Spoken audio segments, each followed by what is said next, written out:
This spawn was recently added, and even though it is small and not overly used, it is quite good for teams, and this is how to team hunt Nagas.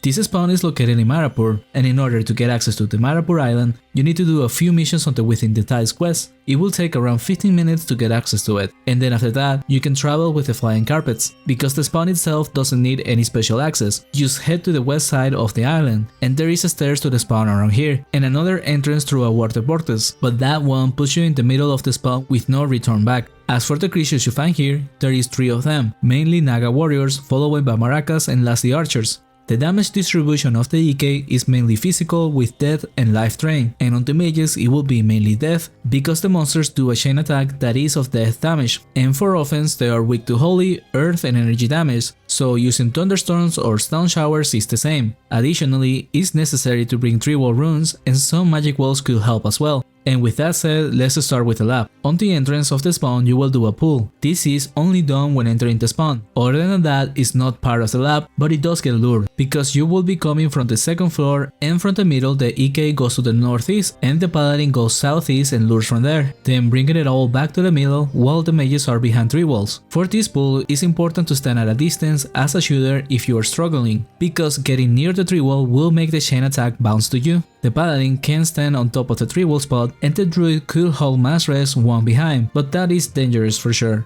Sometimes I set up before the paladin gets back and I block the path for him, but for the most part Nagas are quick to die, so he can tank a bit near my box until the spot opens up. Next pull is to the south. Rest the monsters as you walk in the passage and make sure to leave some to come behind you, and then stand near the entrance to the room so that more Nagas come out. For the next pull after that, continue the path, and this time the EK needs to slow down and make sure to rest the monsters on the way and go in slowly, because otherwise monsters will be left behind and go on mages. Once again, stand near the entrance to the room, then once it's dead, continue north and go in the room briefly to lure out monsters, and come stand in the middle of the intersection. Meanwhile, have the paladin lure monsters from the right. Monsters often retarget on this pull, so beware. Then after that, go backwards and take the stairs to go down. Stand near the entrance of the room and monsters should come on their own. For the next pull, we will take the left passage and the RP will go to the right, then lure monsters on the way to the northern room. For this one, I like to stand towards the north because it will have more open space for monsters to come. Then the next pull will be similar to the first one. We go into the big room and EK lures from the northeast and Paladin lures from the southeast.